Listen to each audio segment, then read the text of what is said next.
कभी ध्यान दिया है, जिंदगी जैसे एक ही सीन बार बार दोहरा रही हो। वही गलत रिश्ते, वही गलत फैसले, वही प्रोक्रेस्टिनेशन, वही रिग्रेट। हम सोचते हैं अब की बार नहीं, पर फिर वही पैटर्न दोबारा शुरू। क्यों?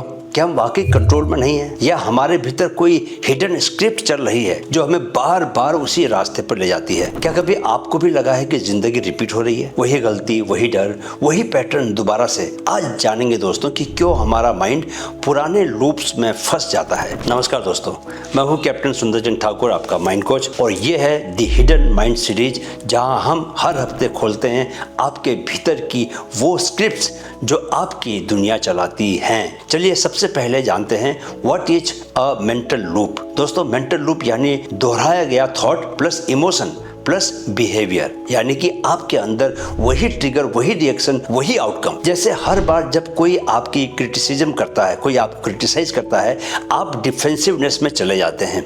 आपको लगता है कि मुझे प्रूव करना है। कुछ दिन बाद फिर कोई कमेंट करता है और वही पैटर्न दोबारा दोहरा जाता है। लूप का मतलब है सबसे पहले ट्रिगर, उसके बाद इमोशन, उसके बाद फिर रिएक्शन।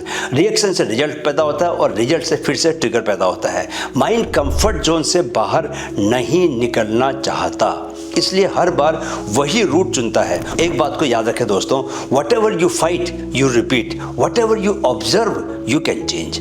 तो क्या है इस रिपीटेशन का न्यूरोसाइंस? न्यूरोसाइंस कहता है दोस्तों कि हर बार आप किसी इमोशन को फील करते हैं जैसा, ब्रेन में वैसे ही न्यूरल पाथवेज एक्टिवेट हो जाते हैं। रिपीटेड इमोशन यानी स्ट्रॉन्गर कनेक्शन, यानी ऑटोमेटिक रिस्पॉन्स। एमिगडाला जो कि इमोशनल सेंटर है आपका, आपके माइंड के भीतर, और हिप्पोकैम्पस जो कि मेमोरी सेंटर है, मिलकर एक शॉर्टकट सर्किट बना देते हैं। अब हर बार वैसा ही ट्रिगर आएगा और माइंड उसी पुराने ट्रैक पर भागेगा। इसे ही कहते हैं neural loop. Doctor Joe Dispenza कहते हैं, most people live in the past because their body has become addicted to old emotions, यानी बॉडी खुद ही एडिक्ट हो चुकी है उन फीलिंग्स की।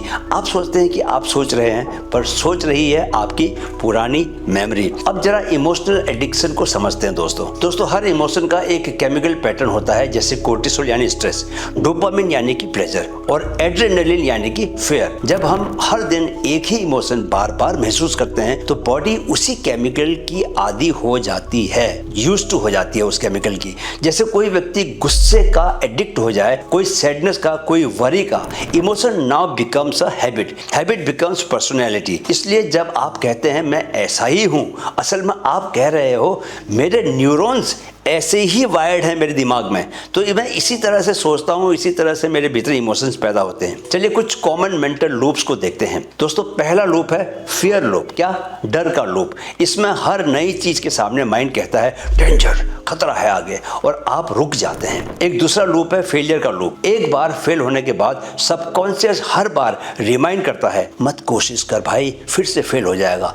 एक और लूप है दोस्तों कंपैरिजन का लूप। सोशल मीडिया पर दूसरों से कंपेयर करना, इससे क्या होता है कि सेल्फ वर्थ हर दिन कम होती जाती है। एक गिल्ट लूप भी होता है दोस्तों, एक पुरानी गलती को बार बार रिप्ले करने वाला, माइंड उससे छोड़ ही नहीं पाता। और एक आपका जाना पहचाना लूप ओवर थिंकिंग का लूप, बार बार सोचते रहना।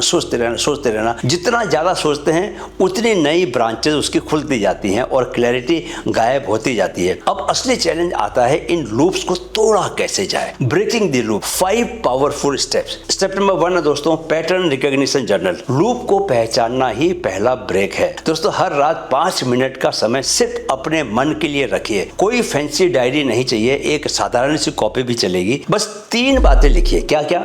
पहली बात कि आज कौन सी सोच बार बार आई। दूसरी बात, कौन सी भावना, कौन सा इमोशन बार बार ट्रिगर हुआ। तीसरी बात, कौन सी प्रतिक्रिया, कौन सा रिएक्शन आपने बार बार दोहराया। जैसे आज फिर क्रिटिसिज्म पर गुस्सा आया, आज फिर मुझे कंपैरिजन से दुख पहुंचा, आज फिर किसी बात पर मैंने ओवर थिंकिंग की। जब आप लिखते हैं दोस्तों तो आप उस लूप को ऑब्जर्व करते हैं, और ऑब्जर्वेशन ही लूप तोड़ने का पहला संकेत है। ब्रेन में जब कोई थॉट रिटन फॉर्म में आता है दोस्तों तो एमिगडाला की एक्टिविटी घटती है और प्रीफ्रंटल कॉर्टेक्स सक्रिय हो जाता है, यानी कि इमोशन से अवेयरनेस की ओर शिफ्ट होता है। याद रखो, you can't change what you do not name. जैसे ही आप किसी पैटर्न का नाम लेते हैं दोस्तों, वो आप पर अपना कंट्रोल खोने लगता है, क्योंकि अब वो हिडन नहीं रहा, वो विजिबल ट्रुथ बन गया है। यानी कि दुश्मन छुपा हुआ नहीं है, अब सामने है। सामने दुश्मन को लेके आप तैयारी कर सकते हो उससे लड़ने की, राइट। स्टेप नंबर 2 है इंटरप्ट द ट्रिगर, पॉज की ताकत। जब वही पुरानी स्थिति फिर से आए, जैसे किसी ने आपको ताना मारा या किसी बात से आपको डर हुआ, बस 1 सेकंड के लिए रुकिए, सिर्फ 1 सेकंड के लिए रुकिए, गहरी सांस लीजिए और अपने अंदर बोलिए, इस बार मैं पुराने ट्रैक पर नहीं जाऊंगा। क्या? इस बार मैं पुराने ट्रैक पर नहीं जाऊंगा। यही 1 सेकंड की अवेयरनेस आपके न्यूरॉन्स के सर्किट को तोड़ देती है। न्यूरोसाइंस कहती है कि हर बार जब आप हैबिट लूप को तोड़ते हैं, ब्रेन में एक नया चॉइस पॉइंट बनता है, यानी कि नया रास्ता खुलता है। इसे पैटर्न इंटरप्ट कहते हैं। टोनी रॉबिन्स भी इसी मेंटल रिसेट की पहले की को मानते हैं, बहुत ही मन से मानते हैं और फॉलो करते हैं लाइफ में। उस क्षण में कोई छोटा सा नया जेस्चर जुड़े, जैसे कोई पाम को आप रब कर सकते हैं, डीप एक्सहेल कर सकते हैं या इनहेल भी कर सकते हैं, या आप मुस्कुरा सकते हैं या हाथ रख सकते हैं सीने पर, है ना। इससे क्या होगा कि ब्रेन को मैसेज आता है कि ओल्ड रूट बंद हो गया है और नया रूट शुरू हो गया है, राइट। तीसरा स्टेप, इमोशनल रीएसोसिएशन। घटना नहीं, अर्थ को बदलो। ट्रिगर को हटाना जरूरी नहीं, उसका मीनिंग बदलना है। जैसे पहले जब कोई आपको क्रिटिसाइज करता था, आप डिफेंसिव हो जाते थे, अब कहिए ये फीडबैक मुझे इवॉल्व करने आया है। यही रीएसोसिएशन है, जहां आप उसी घटना को एक नई भावना से जोड़ देते हैं। साइकोलॉजी कहती है दोस्तों कि इमोशन ही मेमोरी को मीनिंग देता है। जब आप नया मीनिंग अटैच करते हैं तो पुरानी मेमोरी का भावनात्मक न्यूट्रल होने लगता है, खत्म होने लगता है। विक्टर फ्रैंकल ने सही कहा था, you can't control events but you can control what they mean to you. इस स्टेप से आप दुनिया नहीं, अपने अंदर की लेंस को बदल देते हैं, राइट। स्टेप 4 है बिहेवियर सब्स्टिट्यूशन, नई क्रिया यानी कि नया रास्ता। हर पुराने लूप का एक फिजिकल एंकर होता है, जैसे गुस्से में मुट्ठी कसना या चिंता में पेसिंग करना। अब उसी जगह एक नया माइक्रो एक्शन को आप डाल दीजिए। गुस्से में आने पर 1 मिनट का वॉक कीजिए। एंजाइटी में कोल्ड वाटर से चेहरा आप धो लीजिए। फ्रस्ट्रेशन आए अगर आपको तो 10 बार गहरी सांस लीजिए और मुस्कुरा दीजिए। मैं कह रहा हूं कि आप अगर मुस्कुराएंगे तो अपने आप से खुशी होती है। अभी आप करके देखिए, जबकि मैं आपको इससे ये बातें कर रहा हूं,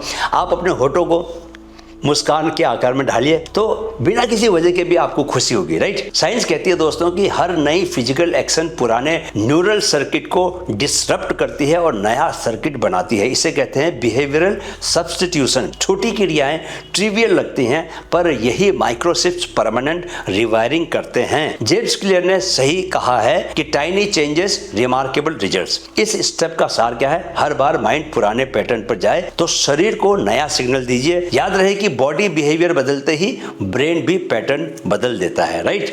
स्टेप नंबर 5, लास्ट स्टेप है न्यू आइडेंटिटी स्टेटमेंट। मैं कौन हूं, इसका नया उत्तर। दोस्तों, हर लूप की जड़ आइडेंटिटी में होती है, क्योंकि माइंड वही दोहराता है जो उसे लगता है कि मैं हूं। अगर आपकी पहचान है मैं आलसी हूं तो सबकॉन्शियस आलस को बचाएगा। अगर पहचान है कि मैं डिसिप्लिन हूं तो सबकॉन्शियस उसे निभाने की कोशिश करेगा। इसलिए रोज एक नया वाक्य बोलिए, मैं अब वो व्यक्ति नहीं रहा जो पुराने लूप्स में फंसता था, मैं अब अवेयर हूं, कॉन्शियस क्रिएटर हूं। इस स्टेटमेंट को मिरर में देखकर बोलिए। बॉडी लैंग्वेज, टोन और पोस्चर को उसी एनर्जी में रखिए जैसे आप पहले से उस वर्जन में हैं। न्यूरोसाइंस कहती है कि आइडेंटिटी बेस्ड अफर्मेशंस ब्रेन के सेल्फ स्कीमा को रिवायर करते हैं, यानी माइंड खुद को नए ढांचे में परसीव करने लगता है। जेम्स क्लियर ने कितनी सही बात कही है। दूसरी बात बता रहा हूं जेम्स क्लियर की मैं आज आपको। You do not rise to the level of your goals, you fall to the level of your identity.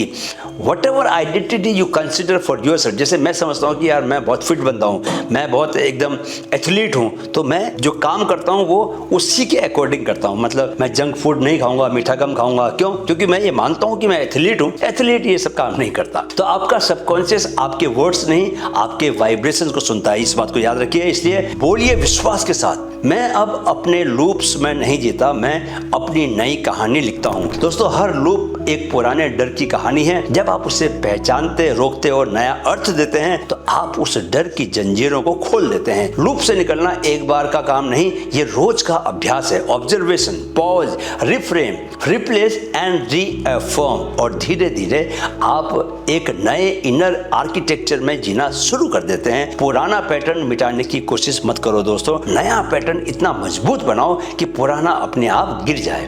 तो हर बार जब भी आप वही गलती दोहराते हैं तो समझिए कि माइंड आपसे कुछ सीखना चाहता है। लूप सजा नहीं, संकेत है। वो कह रहा है देखो यहाँ अभी भी हीलिंग बाकी है। याद रहे दोस्तों कि until you learn the lesson, the universe will keep sending the same test। हर बार गिरना गलती नहीं, अगर हर बार गिरकर कुछ नया सीखा जाए। जिंदगी को रिपीट मत करो, उसे रीराइट करो। तो अगली बार जब वही सिचुएशन आए खुद से कहना मैं अब लूप नहीं चलाता, मैं पैटर्न बदलता हूँ। दोस्तों अगले एपिसोड में हम जानेंगे इमोशनल पैरासाइट्स, वो भावनाएं जो तुम्हारी ऊर्जा को खा रही हैं। कैसे एंगर, गिल्ट और इनवी हमारे माइंड के सॉफ्टवेयर को इन्फेक्ट करते हैं और कैसे उन्हें डिटॉक्स किया जाए। वीडियो देखने के लिए दिल से बहुत आभार आपका। अगर अच्छा लगा तो लाइक शेयर करें, आलसी मत बने। आपके एक एक्शन से मेरा चैनल 20 नए लोगों तक पहुंचेगा। चैनल को सब्सक्राइब जरूर कर लें, मेरे साथ कहें मन में है तो मुमकिन है। Keep learning, keep growing with mind fit. नमस्कार।